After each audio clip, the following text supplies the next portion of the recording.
So that brings us to a story which, like, I had forgotten about, but I feel like, and it's not really brought up at all in Martin Bormann, Nazi in Exile, which, I don't know, is potentially interesting. But yeah, and this is probably, like, there is, like, a lot of stuff, like, I would almost say that this is more definitely true than, like, Martin Bormann surviving the war.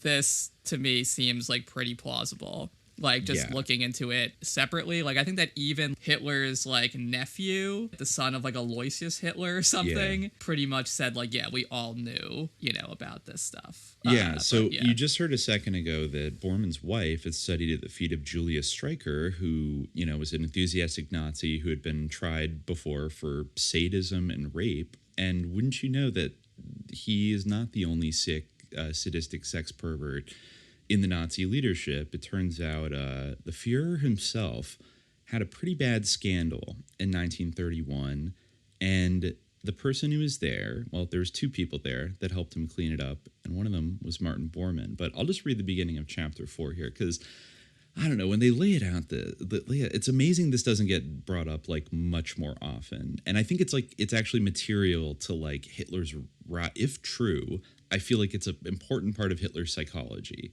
to keep in mind. Okay, so Stevenson writes, he asserts, Bormann's power over Hitler began with the murder of Hitler's niece, Angela Jelly Raubel, who caters to Hitler's perverted sexual needs.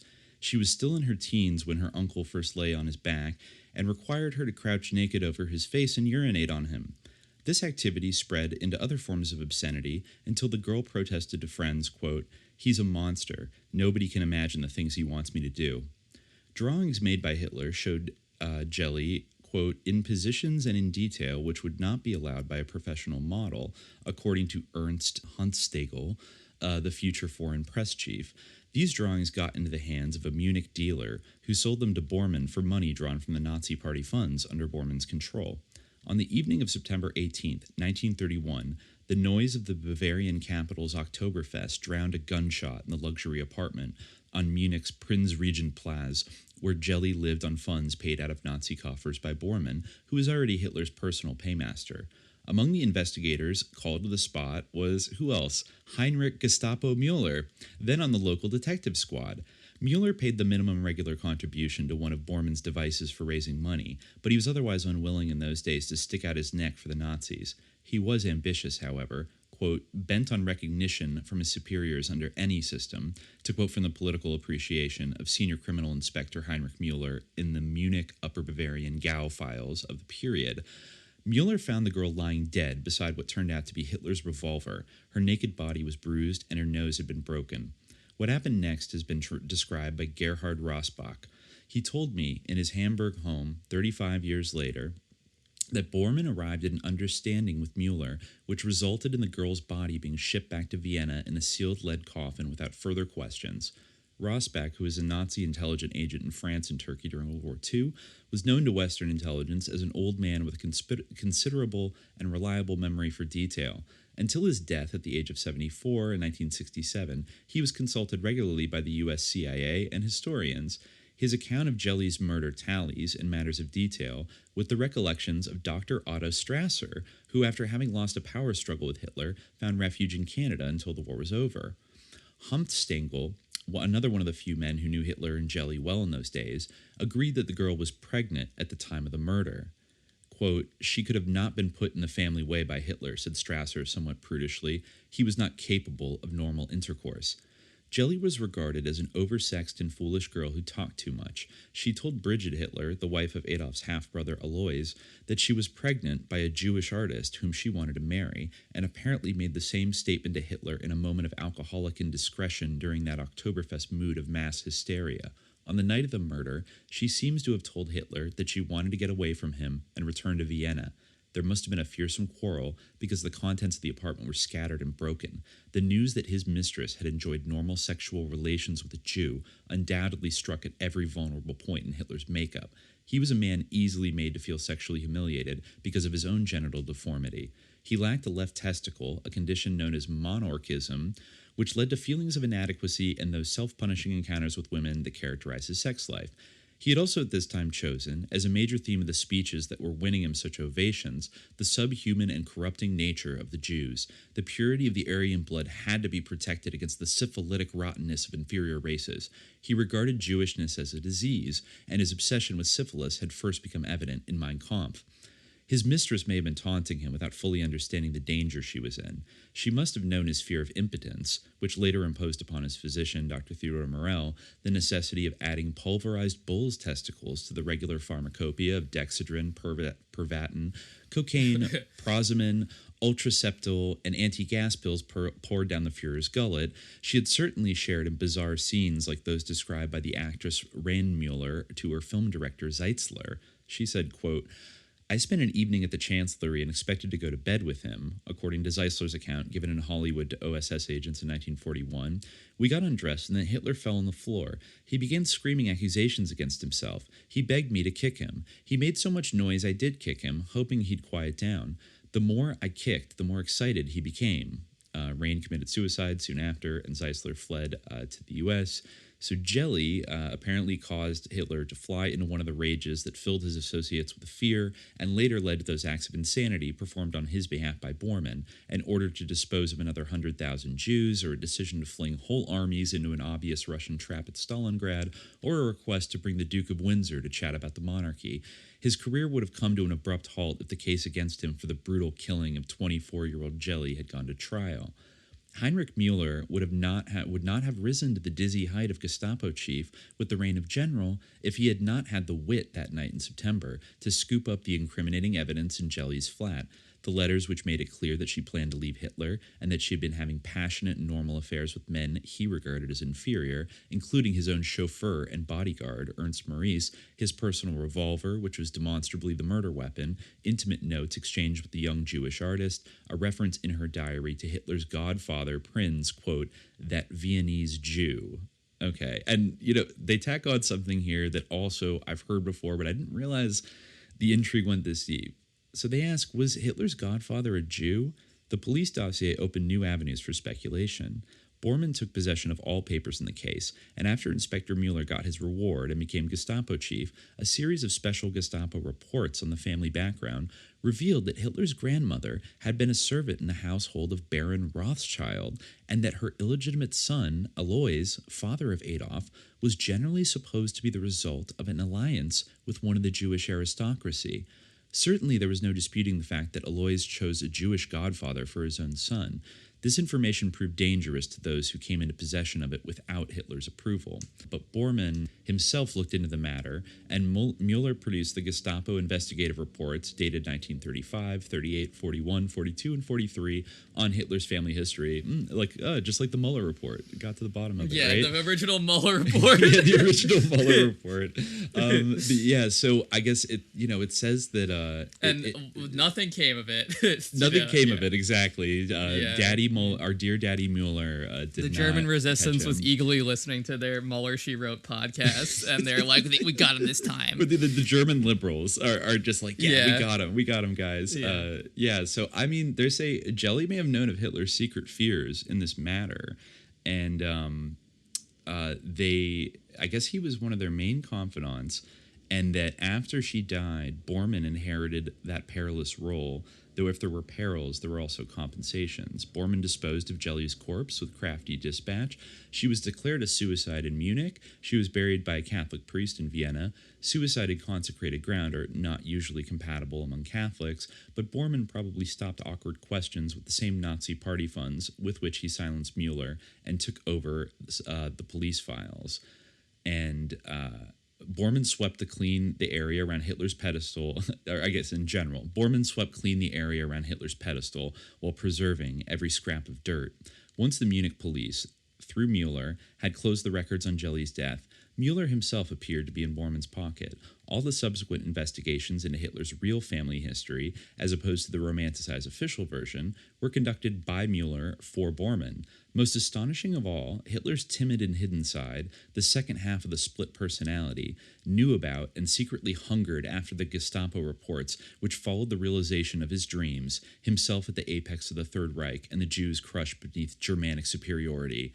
It was a strange obsession. Hitler had to know if there was Jewish blood in his veins, as if he carried a picture of the Judas in his soul who betrayed the Christ within him again and again. Hitler and most of the men around him were Catholics, and during the war, the Fuhrer received communion. When he first came to Berlin and saw its luxury, he said that he thought himself Jesus Christ driving the money changers from the temple. The persecuted Jews were to become the visible manifestation of Christ crucified. The murder of Jelly, now that it can be reconstructed, shows Bormann instinctively playing on Hitler's fear of the Jew as an image of his own darker self. The reality of his family background was forced on him by his niece. Jelly was the daughter of Hitler's half-sister, Angela Raubel. She had worked as housekeeper for a time in the Alpine farmhouse that became famous as Eagle's Nest. Jelly went to live with Hitler in the Munich flat, a safe 80 miles away from her mother. The girl chattered more than was good for her. She confronted Hitler with allegations about his grandmother, Maria Anna Schicklgruber, and the Rothschild affair. The tension she created apparently came to a boil during that 1931 Oktoberfest. There was, it seemed, a violent quarrel over Jelly's Jewish lover, in which she retaliated by demanding to know how Hitler could revile the very race of people whose blood he carried. She spat out the gossip, common in Vienna, that Austria's chancellor, Engelbert Dollfuss, had ordered an investigation into the family's history. I love some of these German names. Engelbert Apologies. Dollfuss. yeah. The scene is not hard to visualize. We know now that Hitler suffered from masochistic and perverse tendencies that made him grovel at women's feet, eat dung, and drink urine. Wow. We know now that he made the Jew a symbol of everything he hated in himself. We have the evidence of other women, Unity Mitford, who tried suicide later, Rain Mueller, who did kill herself, that he begged to be punished and humiliated in the bedchamber and then exploded into supermasculine outbursts. Quote, brutality is respected. The plain man in the street respects nothing but brutal strength and ruthlessness. Our people will be free when they learn to hate, and hate again. Wow, okay. He was topping from the bottom. He's topping from the bottom. Yeah, like talk about pegging the. Anyways, yeah, he wanted to peg the patriarchy. Yeah, he was the patriarchy. He wanted. Exactly. The patriarchy. That's what happens when you peg the patriarchy. You get Hitler. You get a Hitler. So yeah, you're right. It says right here that her brother, Jelly's brother Leo, accused Hitler of responsibility for the murder. But Leo Raubel was living at the time in Vienna, and he was never able to reopen the case. Nevertheless, he threatened so often to bring Hitler to justice that he died violently in the Balkans, where he was sent on military orders and where he was killed in 1942 in circumstances never explained. A son of Hitler's brother made the same accusation, but not the same mistake. William Patrick Hitler denounced Uncle Adolf from the safety of New York, to which he fled in 1939. The murdered girl's mother left Hitler's employ and married a Professor Hamitsch in Dresden, where years later she said that Martin Bormann extracted from her a promise never to discuss the dropped charges against her half-brother. The whole family specialized in intermarriage, and Hitler's relatives may have preferred not to wash dirty linen in public anyways, especially since his relations with Jelly added incestuous undertones to an already squalid affair. Still, faint squeaks of disgust escaped from the Hitler-Schicklgruber tribe from time to time. His full sister, Paula, changed her name to Frau Wolf and took a job addressing envelopes for an insurance company. After 1945, the Bavarian Free State confiscated Hitler's property and tried to return to Frau Wolf the contents of her late brother's pockets. She could not be traced, but in the attempt, a carbon copy was discovered of a deposition she had made to the Vienna Criminal Investigation Agency. Dated October 1931, it stated that her life was threatened by members of the German Gymnastic Association, which provided camouflage for young Nazis and future SS troops. The threat, she said, followed a comment she made that her brother Adolf was a murderer, but also mad and ought to be locked up. The original of this report had been removed. It quoted Hitler's sister as saying that Jelly would be alive still if someone had only warned the poor thing. And I guess the daughter-in-law of Wagner warned her. Wagner? Winifred Wagner. The composer? Yes. Oh, the composer Richard, Wagner? Yeah, Richard Wagner. Yeah. Yeah. Oh, interesting. Yeah, Wagner is like a consistent theme in this. Like, apparently, like, Bormann wasn't into Wagner, really. Hitler didn't really get it either, but he, like, pretended that he was. This is, remember when we talked about, Dog Man and stuff? That, like, so he was There's lots of he wanted to marry type her. stuff in here. There's an amazing Werewolf quote Oh yeah. No, like that just incidentally mentioned later. Did I write it down? That was it a Goebbels quote? I think it was a Goebbels quote, like "we kill like wolves" or something like that. Yes, exactly. Goebbels gave speeches of incredible asininity. Quote: "We werewolves consider it our supreme duty to kill, and to kill, employing every cunning and wile in the darkness of the night, crawling, groping through towns and villages like wolves, noiselessly, mysteriously." Awesome. Okay. Yes. All right. Yeah. But I guess Wagner's daughter-in-law was expected to marry Hitler after her husband died. And so she had some, dalliances with him. And she said that he wanted her and her 3 small children to call him Wolf, a name with which the entire Schicklgruber clan seems to have had a grim obsession. Winifred was expected to marry that actually Hitler. was mentioned in that thing we found about Hitler's obsession with being Wolf, because it was in some kind of weird novel too, right? Where there was a badass dude named Wolf.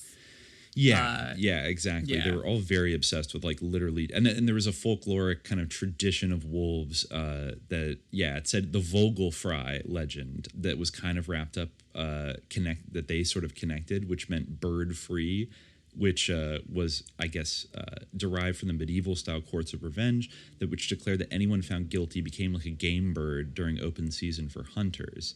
So I guess they adopted that. Anybody found guilty but not present at the ritual trial became bird free, and any member of the court could kill them without penalty. That was after World War I, when the Freikorps, I think, had done that. They also says that early Nazis revived the folklore and honored the composer of a ballad to the Werwolf, which in German mythology was protected by the devil and had the power of turning from man into wolf and back again. So they're worshiping a devil wolf, wanting to become one. Right. There is a Goebbels quote that was God's protection has left the country. Now we must now Satan is in control. Yeah. And but it wasn't the Allies are winning. I don't think that's what he meant. I think he meant Satan must take command, and the werewolves must go and be mysterious. And, we can't rely on kill. God anymore. Yeah, in exactly. God we don't trust. We're pulling out Satan, folks. We're invoking exactly. him. Pretty much. Yes. So Hitler was an incestuous pedophile who murdered his niece, and Bormann. I mean, it almost makes you kind of want to be okay, that's too neat of a true crime backstory for the real nature of how Hitler. But I mean, it goes deeper than that. Obviously, I mean. It sounds like he murdered his niece for the murder of his niece was wrapped up in his psychological complex, which how crazy would it be if Hitler was in fact the illegitimate grandchild of Baron Rothschild? Pretty what does crazy. That even mean? Well, there is a couple of different. Do they mean the very prominent Baron Rothschild? Because there might be more than one Rothschild. There's definitely multiple ones, but whoever the Rothschild was that worked at the estate, that I think it might have been Louis Nathaniel de Rothschild, who was an Austrian baron. And well, I mean, that's the thing, with race, at the end of the day, it's not to say that it doesn't have real effects, but it's a social construct, and you can never the Nazi quest for blood purity is inherently insane, and you could never actually be that pure, and certainly Hitler wasn't pure, just from his physical appearance of the characteristics that he wasn't he's not embodying what he preached, and in fact a lot of them weren't of course it's literally impossible, there's no such person. Yes. No one has that blood purity that was their ideal. So, at the end of the day, it ultimately is really a pathology that a lot of people had. Max Nordau, the inventor of the concept of degeneracy, he was, himself Jewish. Obviously, he had some stuff going on. And I think... Stephen Miller. I don't know what's going on there. Well, I mean, I think if you look at, some of the early propaganda posters or just like, political posters that like circulated in Israel like post World War II. The guy who's like going to like make the desert bloom and turn the fields of the desert lush and green, the sort of representation of the Israeli citizen, he has blonde hair and blue eyes. Like, he looks like a Nazi. Exactly. There's that self-hatred and that, like, desire for self-purification, is a deep-seated thing that it manifests, like, in many ways. So, yeah, really, like, a lot of the time, I feel like anti-Semitism in, like, the most extreme forms really does come down to. I mean, Jews always are, like, the internal enemy. The internal enemy. They're never the Muslims. There might be from outside, but the Jews are always the fifth column, like, within. And it's also, like, on an individual level, the corruption. Before we, like, move on from this, like, there is, like, an interesting paragraph that actually does deal with the Wagner thing that I mentioned, like, later on that jumped out at me reading this, especially relative to the WERWOLF thing. Winifred did make some mild observations, however, which seems to have been authenticated by many independent sources. She disliked, for instance, the way Hitler responded to the, quote, Musk Ox figure of Bormann. Oh, yeah. She thought Hitler got pleasure from Bormann's undisguised sexuality. She had heard Hitler once call him Bubby, which was a term of affection used among homosexuals. She sensed a desperate battle between a soft and indecisive personality within Hitler and another force, like that of a beast, which responded to Bormann's oppressive and silent presence. But it was Fridolin who spoke openly of Hitler's love of pornography and other strange matters.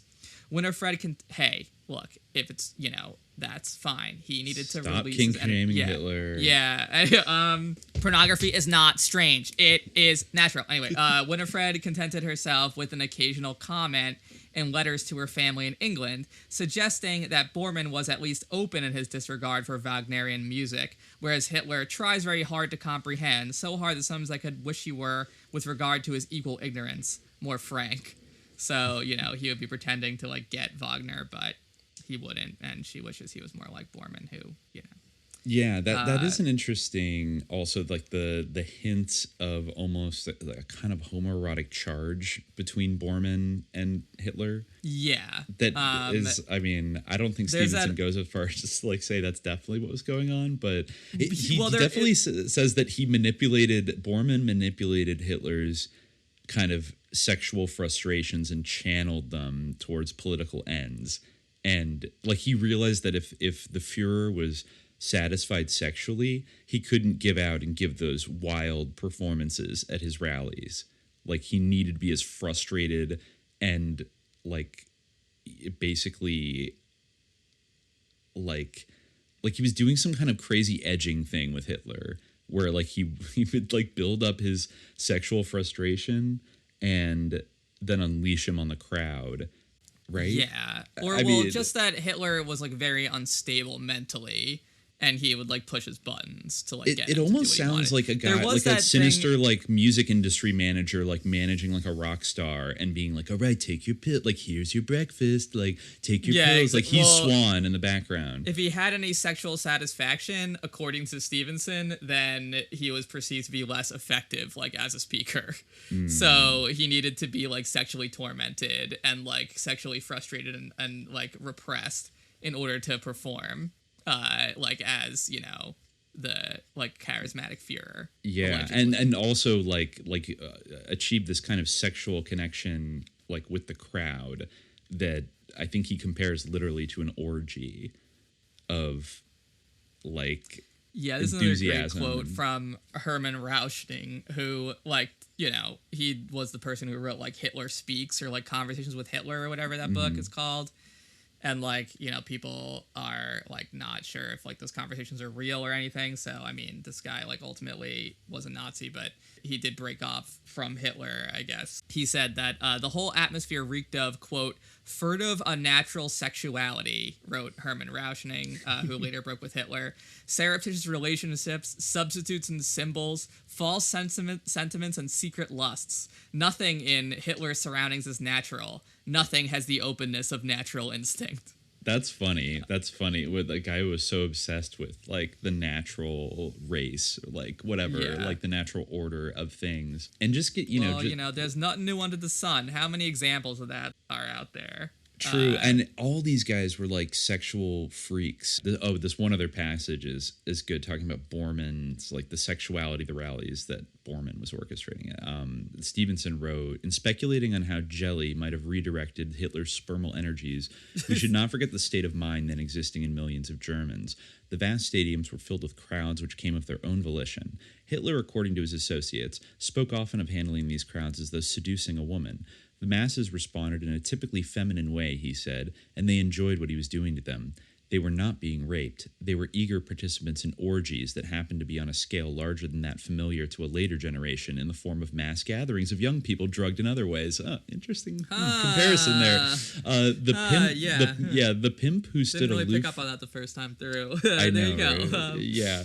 Right? The pimp who stood aloof from Hitler, the drug pusher himself, was Bormann. He had the mind of the animal trainer who starves a beast before shoving it into the circus ring. It's really... Because you start to get an image of this guy, and he's really fucking weird. I really love, I do see why you prefer Stevenson's book. Like, I would say that, like, I don't really necessarily think... Yeah, I guess he is a little bit fairer to Russia in certain respects, but yeah, not only is it juicier, but like his prose is like very gripping and it's very evocative. Some of the phrases that he uses and some of the quotes that he pulls out are great. Like this passage is great in particular. I also like just to hone in on one part of this, like the fact that Hitler would feel like he needed to clarify that, like, they were not being raped. Like, imagine being like, listen, like, let me make it clear. Like, I'm not raping this crowd. They want it. Like, I don't know if that was Hitler's clarification or the author's, but that would be funny if he was specifying that. Like, that seems like a weird thing. Like, it says he spoke often of handling his cries as though seducing a woman. Yeah. They responded in a typically feminine way, he said, and they enjoyed what he was doing to them. They were not being raped. It seems like almost like he specified that. Yeah. They wanted it. Or something like maybe not in those exact words. Like they're not being raped, but still something very odd. Yeah, you're just participating in a ritual. And like the last thing before we go to break here is just going back to Gerta, his wife, and because just lest you think that only Hitler was kind of a deranged sex freak, Bormann had a mistress who I guess was able to contribute a lot of gave Western intelligence a lot of information, but actually she vanished into communist East Germany after the war, and I guess told the Soviets lots of things. So she said that she believed Bormann used a familiar trick of whispering gossip into Hitler's trusting ear, so that he became suspicious of jelly. She thinks that Bormann maneuvered them to have whatever kind of a thing. At the same time, Bormann encouraged the girl to have other affairs and was a kind of liaison officer between Jelly and her lover. He was the confidant of both, and he built up the misunderstandings and tensions that led to murder. His control over Hitler increased twofold. He had disposed of the girl who could pull some of the strings that made Hitler dance. He had disposed of the evidence that Hitler shot the girl. These were matters of which Bormann's mistress had no direct knowledge. She was too young to have moved in early Nazi circles. She did have a strong memory of her conversations with Bormann, however, and it was unlikely she would have known details from any other source. And let's see. Okay, so there's a little thing here of the love letters written between Bormann and his wife. During the night of July 20th, 1965... she'd been working as an actress in East Germany and then slipped into the Western zone with every intention of going back. She was an attractive, middle-aged, slender woman who had been allowed to live in the decent obscurity denied her by Mr. and Mrs. Bormann. They had immortalized her in some of the strangest love letters known to literature. Her seduction was described by Bormann in a letter to his wife. So this is Bormann talking to his wife about his mistress. Quote, I kissed her without further ado and quite scorched her with my burning joy. I fell madly in love with her. I arranged it so I met her again many times, and then I took her in spite of her refusals. You know the strength of my will, against which M was, of course, unable to hold out for long. Now she is mine, and now, lucky fellow, now I am, or rather I feel doubly and unbelievably happily married. What do you think, beloved, of your crazy fellow? Mrs. Bormann replied at once, quote, "I am so fond of M myself that I simply cannot be angry with you." She considered it 1,000 pities that M should be denied children, and Martin ought to be able to order the situation, quote, "and see to it that 1 year M has a child, and the next year I have a child, so you will always have a wife who is serviceable." Okay. So, like, Martin Bormann's wife had, like, an uber mention, like, kind of cuck fetish thing. What's the reverse of what? I guess it's still cuck fetish, queen? Right? Yeah. Like a female cuck fetish, like... I think a female cuckold is a cuckqueen. Okay, right? Well, there you go. Okay, we're getting all the kink terms out today. And she was overjoyed, not just for kind of personal erotic, but also for ideological reasons that Martin Bormann is running around having an affair with, like, a beautiful German actress. And she, I think multiple times, said that she wanted to go on this, like one year your mistress has a child, and the next year because she was so concerned about the breeding of subhuman races that she wanted to do whatever she could to pump out as many little Bormanns. And I guess that never ended up really coming to fruition, but it just gives you a general idea into the vibe of these people. And she, like, hated all religion, like, with a passion, even though she converted to Catholicism, like, right after the war ended, which I think Stevenson says seems pretty disingenuous. The whole family did. They all converted to Catholicism. Just a gang of sickos, I think we could say. Yeah, I kind of almost feel bad for Martin Bormann's wife, because I almost feel like she couldn't really say anything else in that situation. Like, I don't know, like, who knows, like, what kind of, like, nightmare it would have been to be Martin Bormann's wife, but, I mean, I'm sure she seemed to be pretty down with it. Let's not assume that every, wife was not down with what her husband was doing. I mean, she's down to the extent that she's like, "You're having an affair, that's great. Yeah, exactly. I love your mistress. And also, like, get her pregnant. Like, it's like, this is somebody who is, like, deeply invested in building their empire. Germany celebrates May Day with the dictator making a triumphal drive through Berlin's sardine-packed streets. And it's a very tactless German indeed who doesn't switch his loudspeaker on when Adolf Hitler makes his nationwide broadcast from the famous pleasure garden. On this occasion, he speaks of Germany's fight for freedom, a fight that he says will go on until that freedom is fully recognized by all. And then the air vibrates as the dictator leads 100,000 in the Nazi salute.